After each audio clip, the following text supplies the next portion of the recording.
Hello everybody, welcome back. Graham here. Thank you for joining me, and again thank you for all the messages I've received. It's so appreciated, and thank you.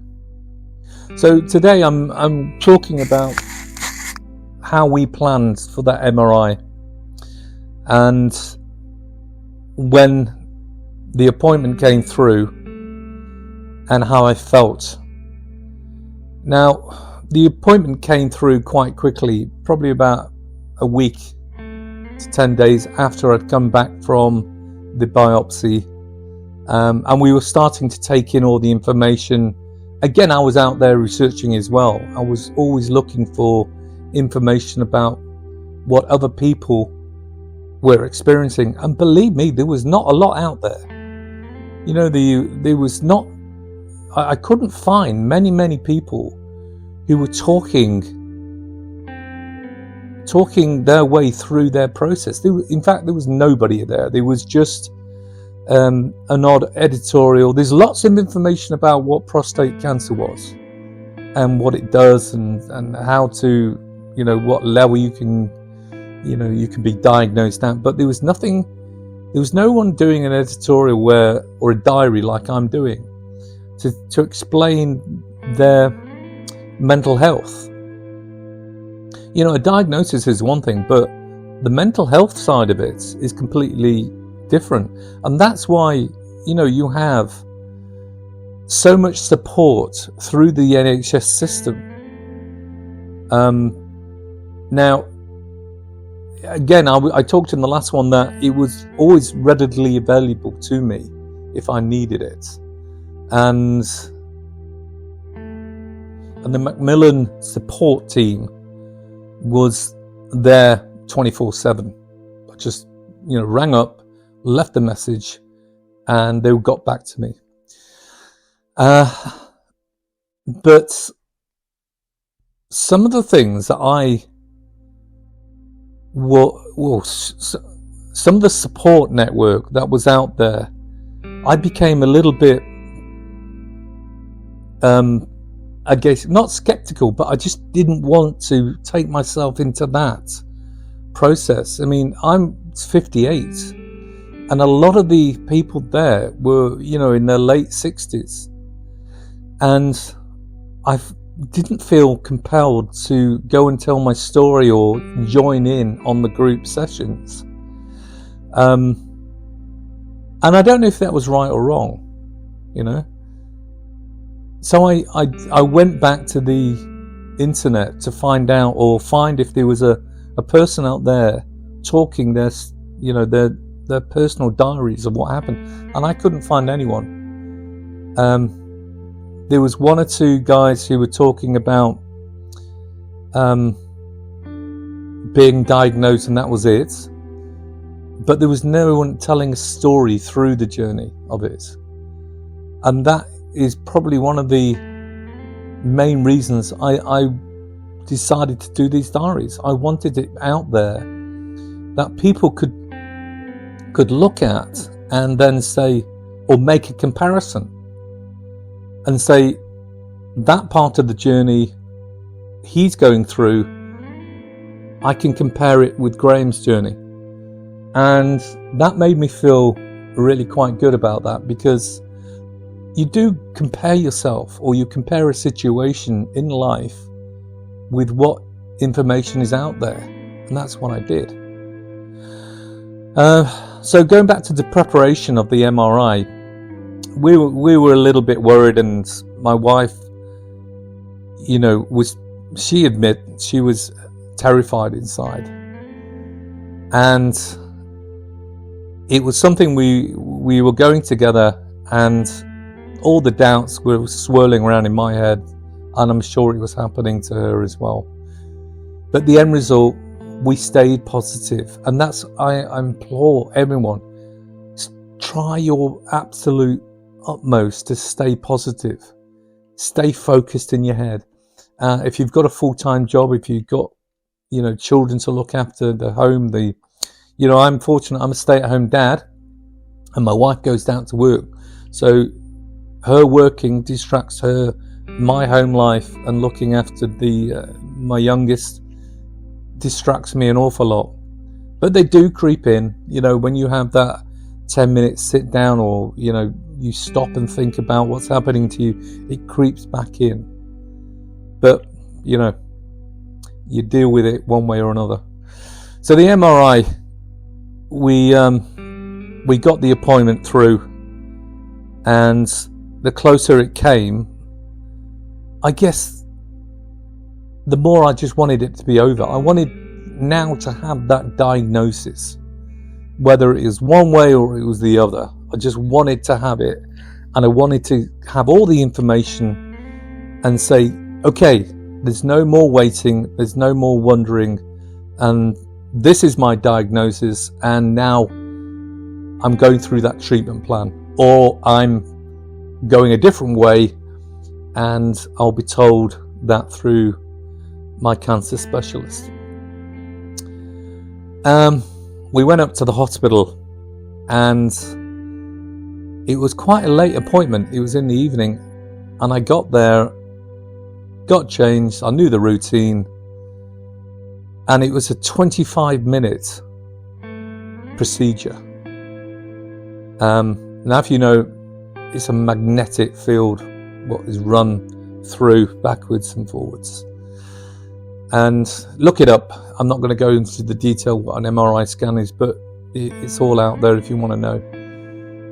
But all I can remember was lying on that table, and it was the noisiest thing.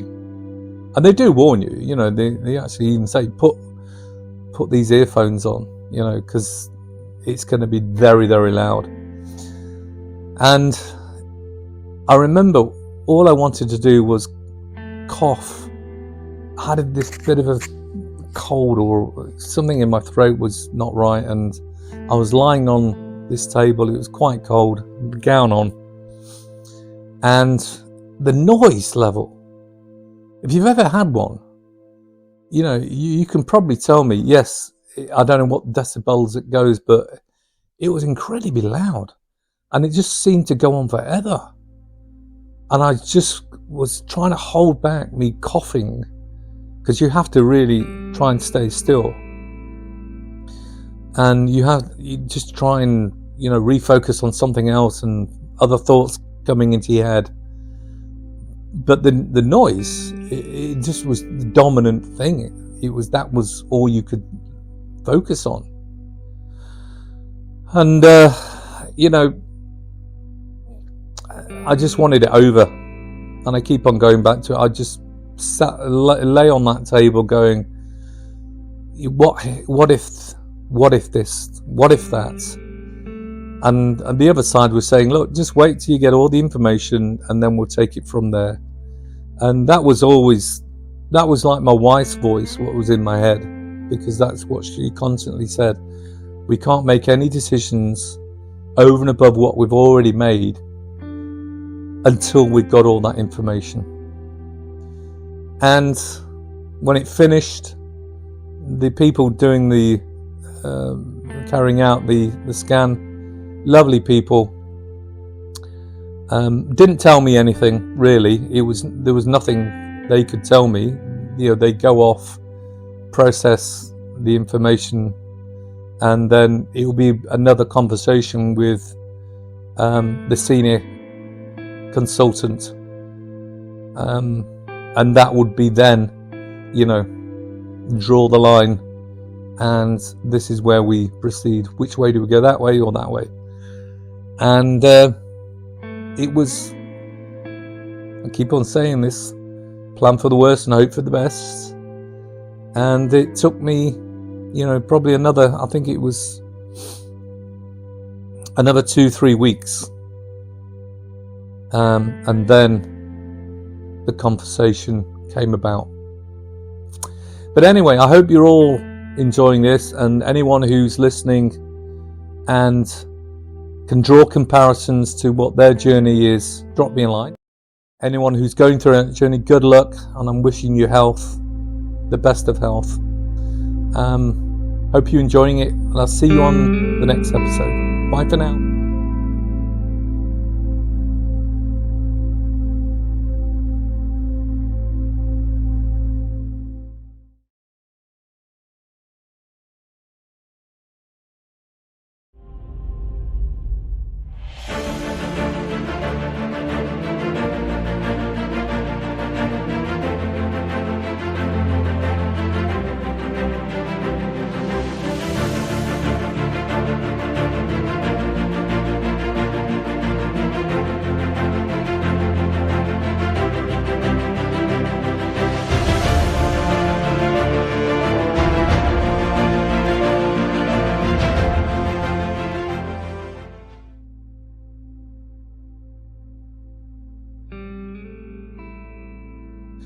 Hello everybody, welcome back, episode 13.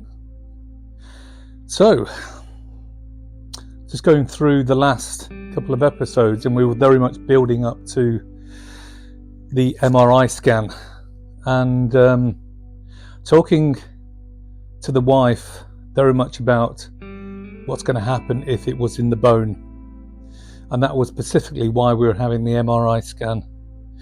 So through other scans and other biopsies, we were already built that picture up of what was happening.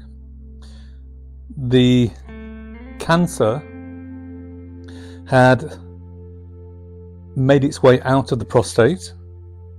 It was affecting other areas, but the concern was very much about it was literally on the bone. So the MRI would give the answers as to how aggressive this cancer was. And we'd already established it was a 3.5. So we had the confirmation of the booking. I went up to the hospital, had the scan, and I'm just going to come right out with it. A few days later, and I can't remember if it was a specific phone call from my cancer specialist or I had written confirmation. The results were that it hadn't gone into the bone. Now, the relief that I felt was undescribable, because it sent me in a direction from I believe I was going, and it slammed the brakes on and turned a different way. And it was very much about now I could start to take on that very positive role, albeit I was already positive, but I still had that unanswered question. Because once it's in the bone, you know, you have a completely different treatment plan. So now the confirmation had been given to us, and I remember, you know, I phoned my wife. First person I phoned was my wife, and she was at work, bless her. And I told her it wasn't in the bone, and all I can remember her was breaking down in tears. Now, to hear your wife break down in tears is something. It's an overwhelming sense of love for another person, because all you want to do is go and hold that person and say it's okay, it's going to be all right, everything's now on the right course. Although you still have a huge journey to go. I mean, that they call it a journey because it is a journey, but it's a journey that you're in control of now. Obviously, with your treatment plan, with the other things that were coming up. You know, don't get me wrong. You still have cancer, and they still have to manage that cancer. But it's another step. What was in the right direction. So, my wife, bless her, you know, that outpouring of emotion or relief was part of the healing process as well for us, because we both had gone through this absolute roller coaster since the diagnosis in early summer. And bear in mind, we've moved forward 3 months, and now we had that release of it's not in the bone. We literally switched over into now focusing on what the future, you know, was going to be. And that future was very much about the treatment plan, the testosterone blockers. Now, after the testosterone blockers were reducing the cancer or putting it in, suppressing it and putting it into a dormant state, it will then be radiotherapy. Now that's a whole different journey, and that wasn't going to be until, at the earliest, January.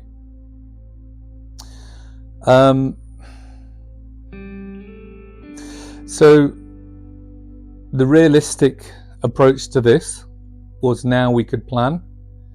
We were going to make things become a positive rather than negative.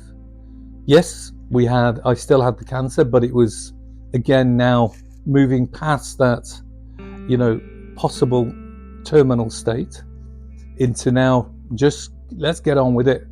We know what the testosterone is going to do. We know that the radiotherapy is going to be like, and we know we're going to have to, or I'm going to have to keep on with these testosterone blockers for a further, 2-3 years, even longer, because it was a very aggressive cancer. It hadn't been removed, or it wouldn't be removed. The prostate wasn't going to be removed.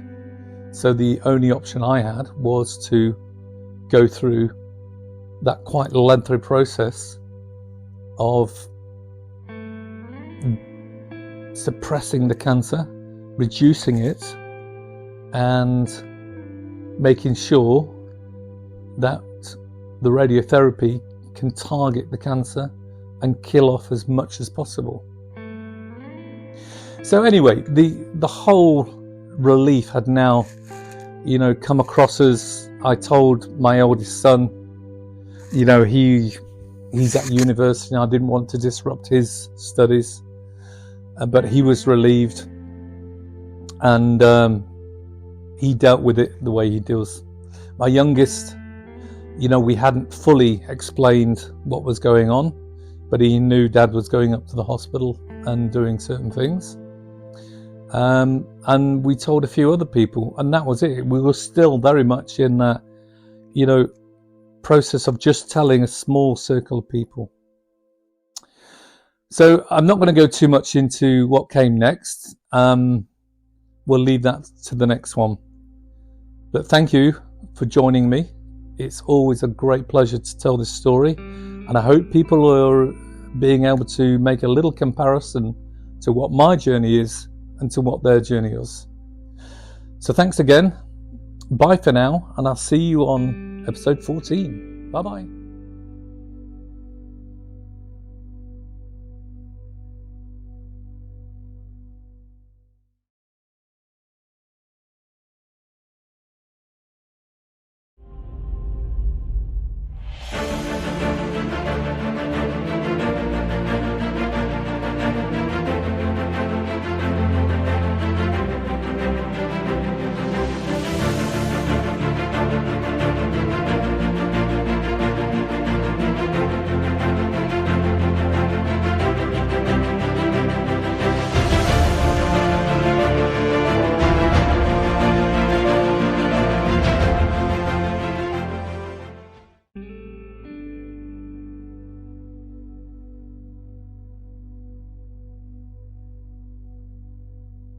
Hello everybody, welcome back. Graham here, episode 14, and we're going to move forward to how I started to make myself, or my mental health, a lot more in line with what was going on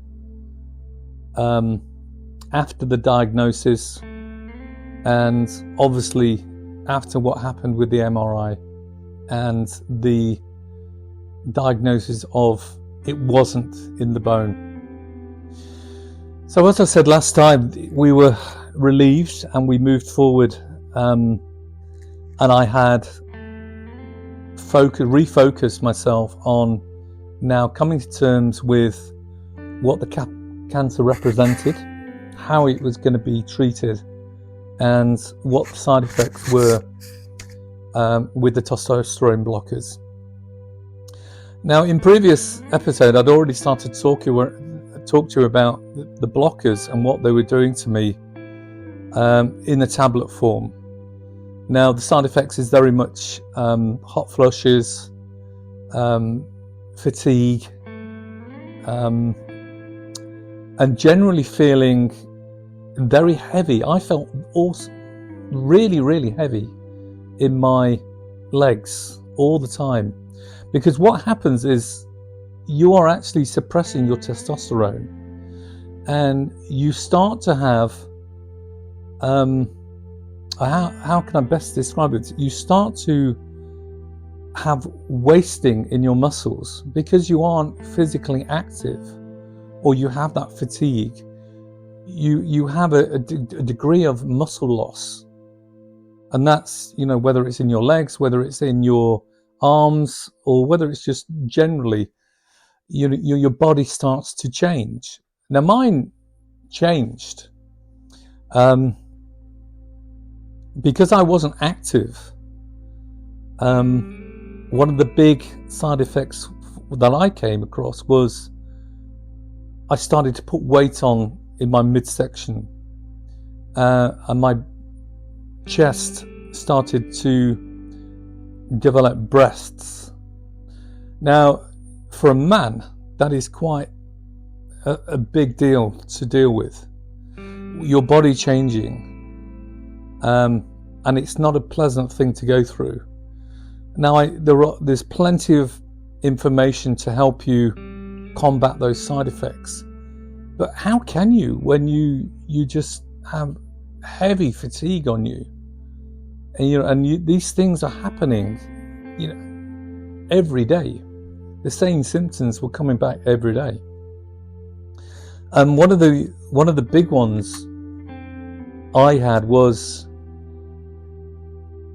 sleep deprivation. I was waking up 2 or 3 times in the night, getting up, going to the toilet, coming back, trying to go back to sleep. So I was operating with probably about 30-40% of what I could usually operate on a daily basis before.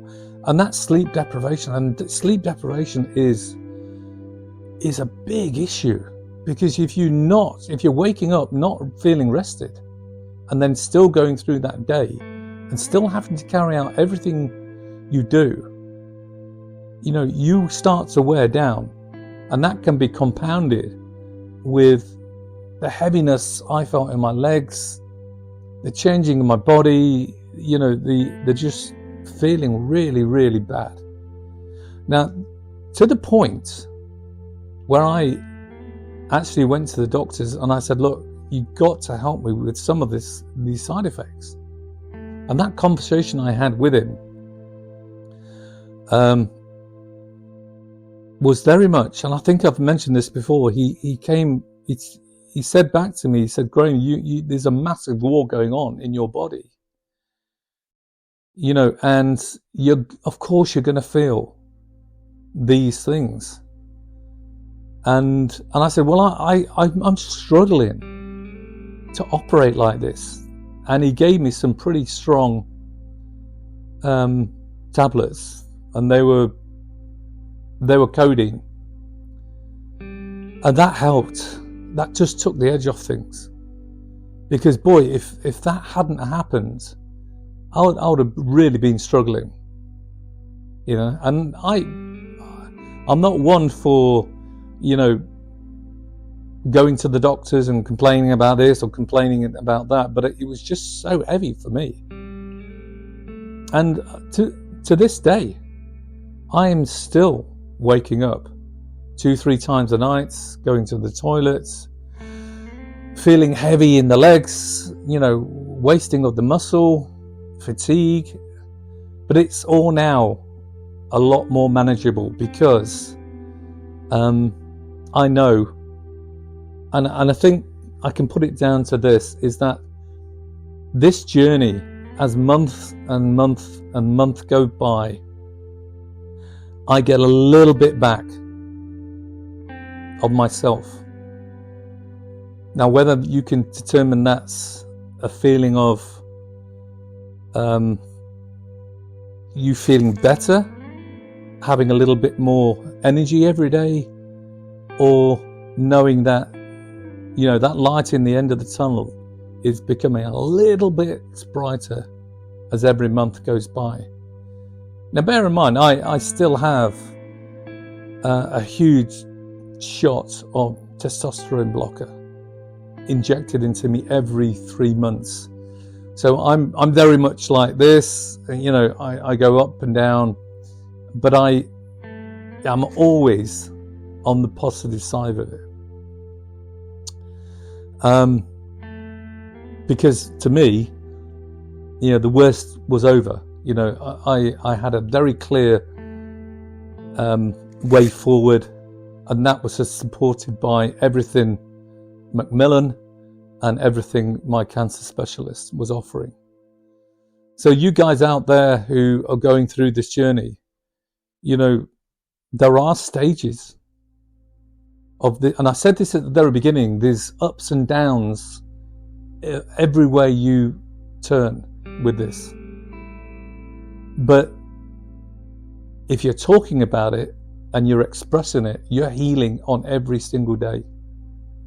Because that's how I found I could deal with it. I wasn't looking for sympathy. I wasn't looking for, I've got cancer. It's a horrible thing. It really is. But you can't give up. You can't give in. It's, your life. You live your life every single day. And you have to live it in a way that you want to feel good about it.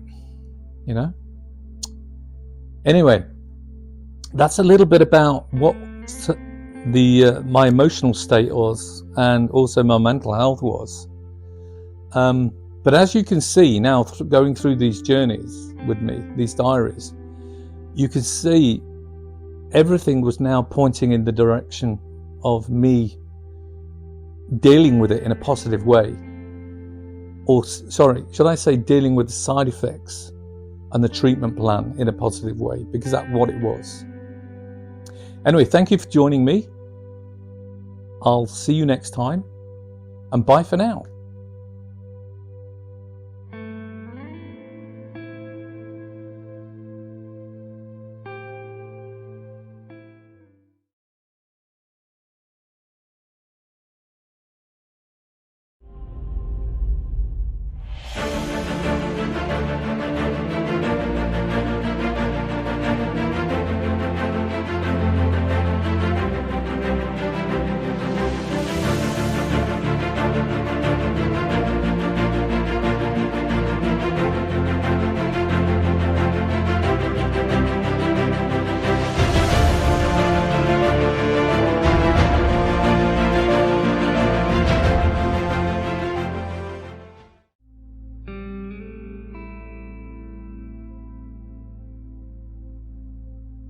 Hello everybody, welcome back. Graham here.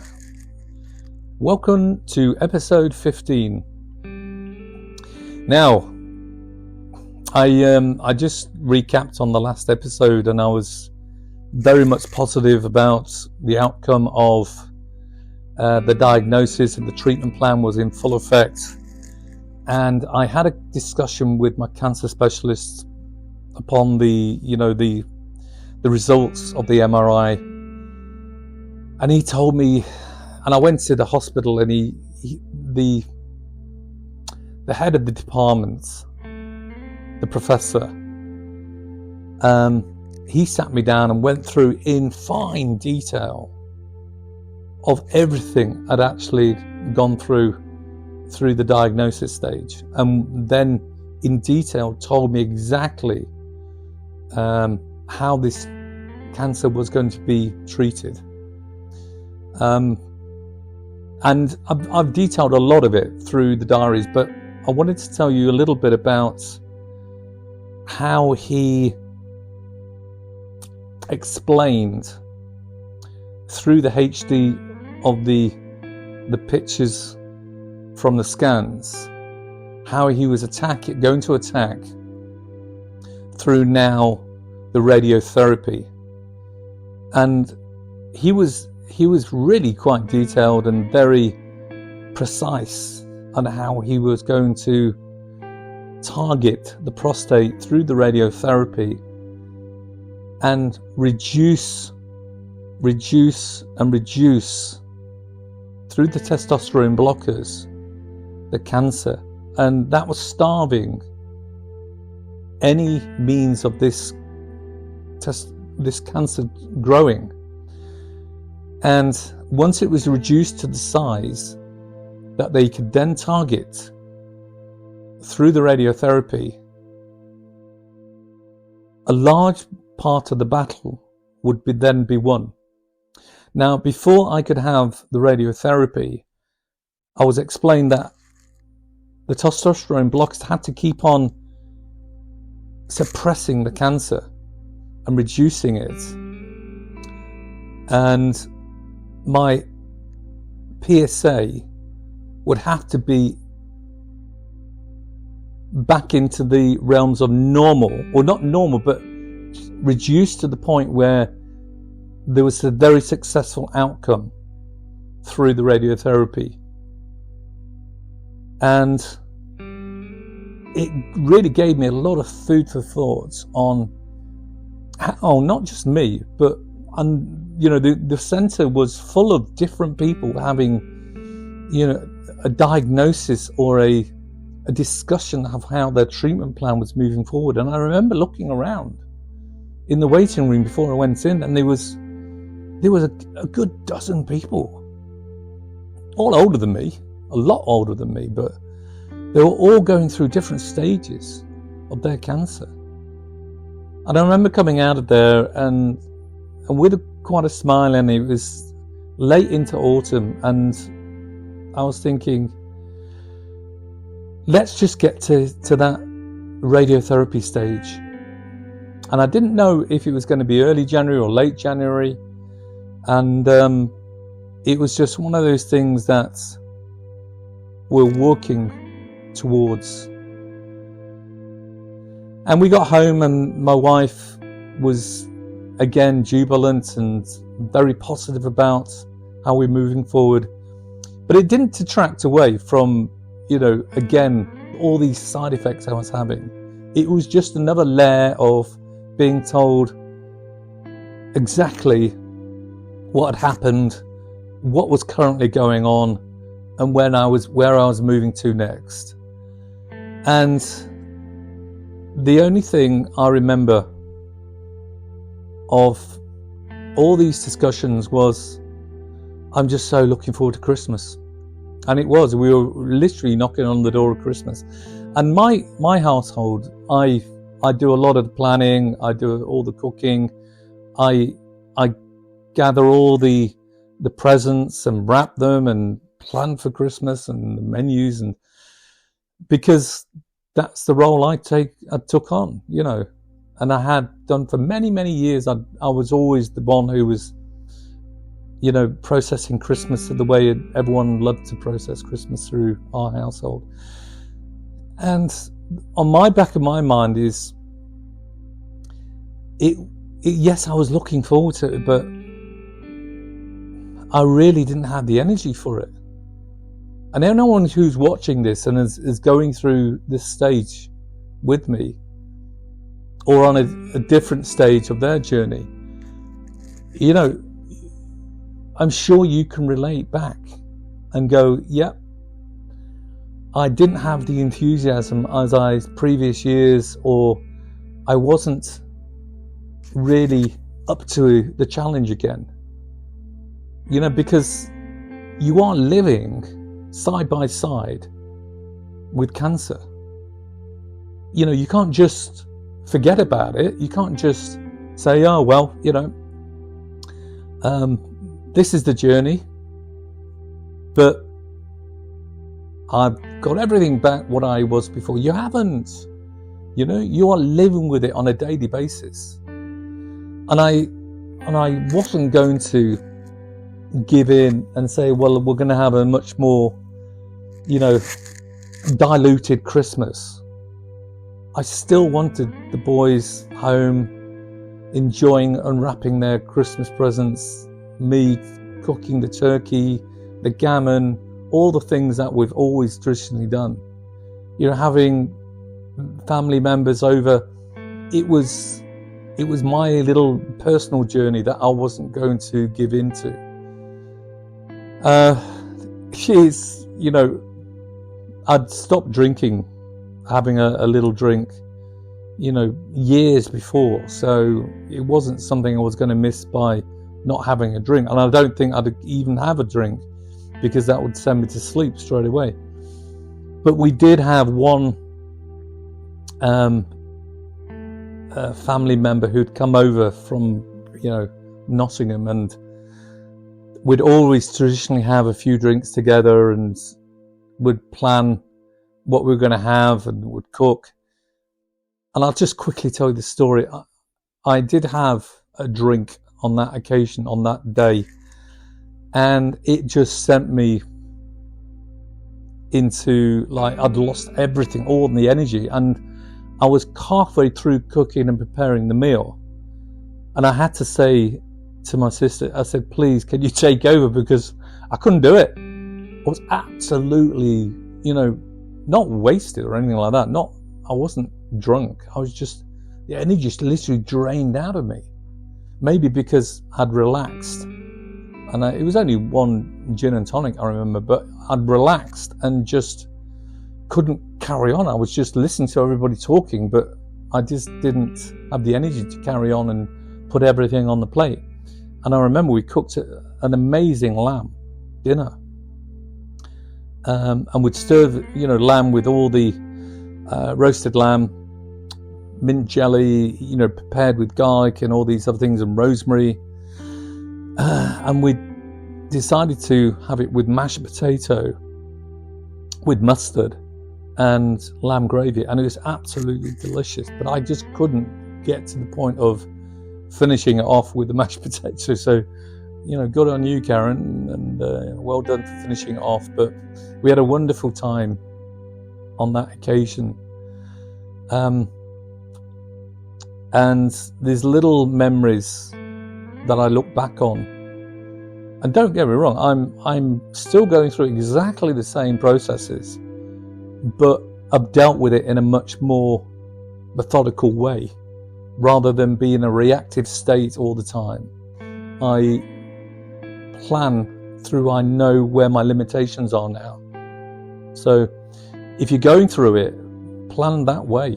Know what the restrictions are, know what your limitations are, and don't try and overcompensate anything.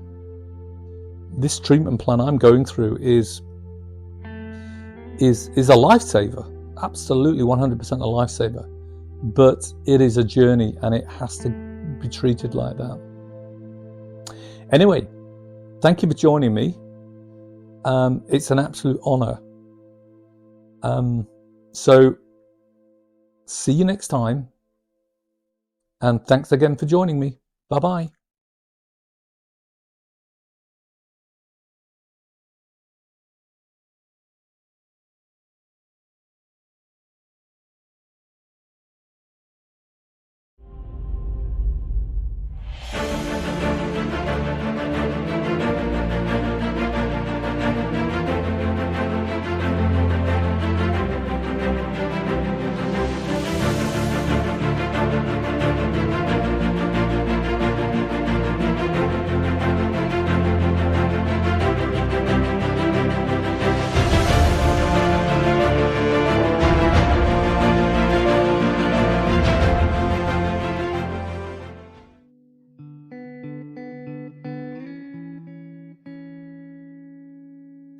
Hello everybody, welcome back to another episode.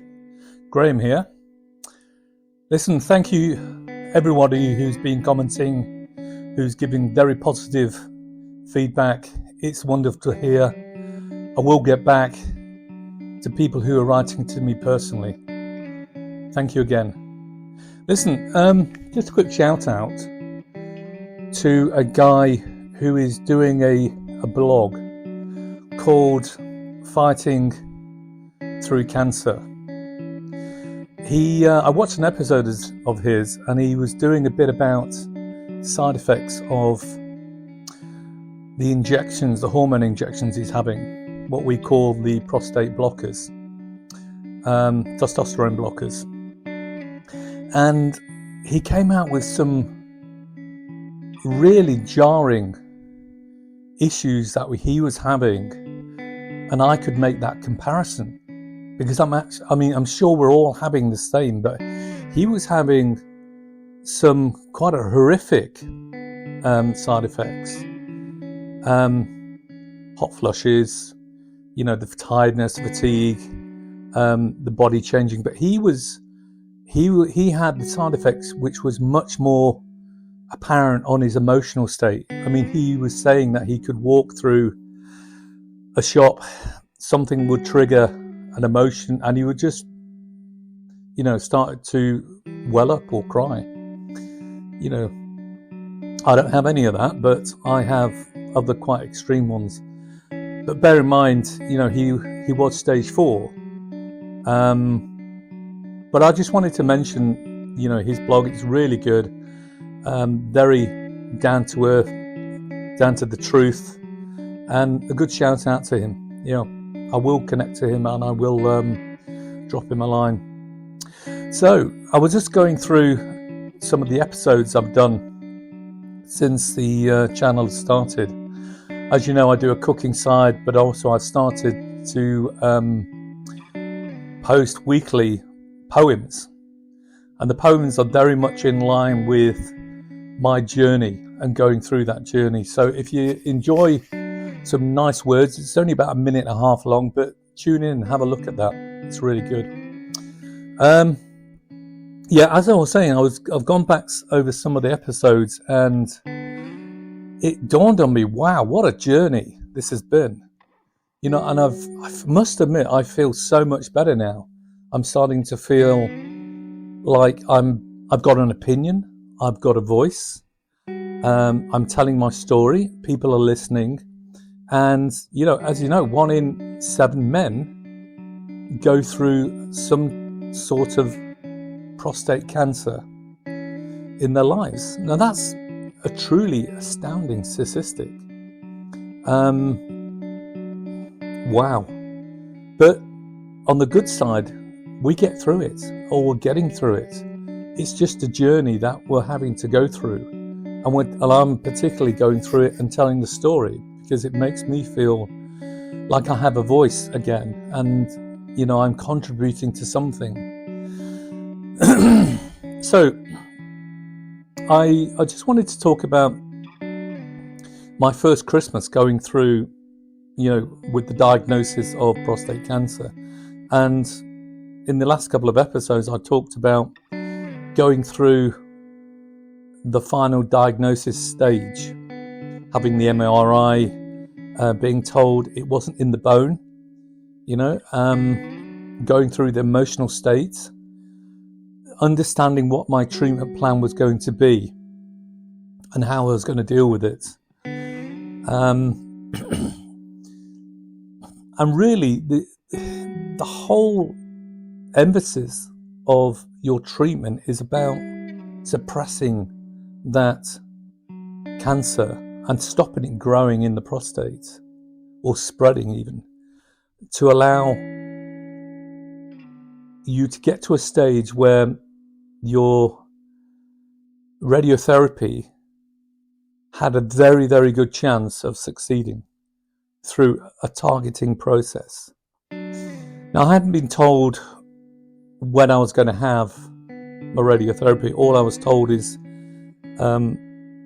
take the tablets. I moved from the tablets onto the injections, have my PSA tested every 3 months, and then when my PSA normalizes or gets to a state of where the radiotherapy could be effective or will be effective, and then I'll be told a date. What I was told is it could possibly be in January.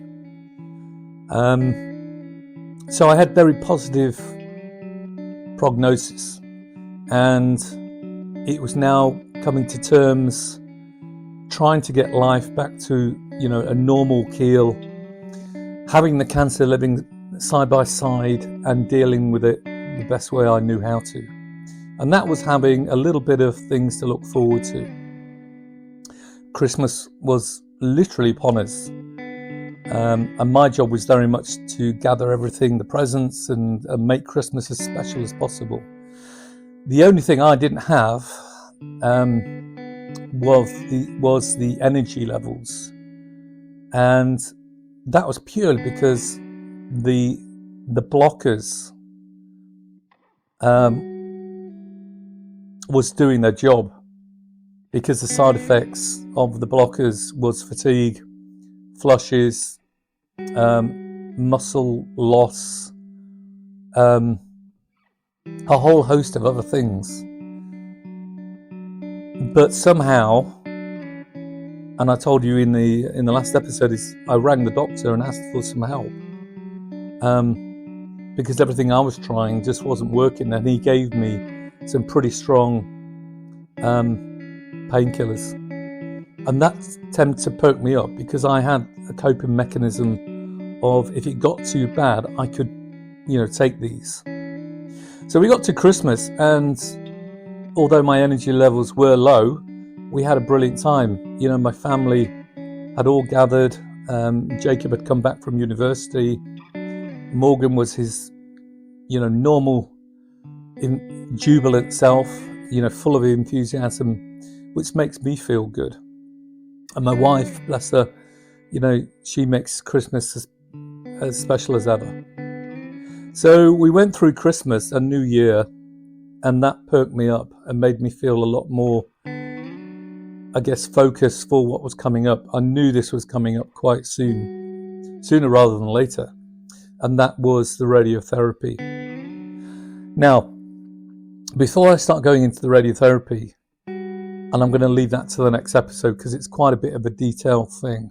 It was in January, end of January, I got a phone call. And that was early January. I had my PSA done.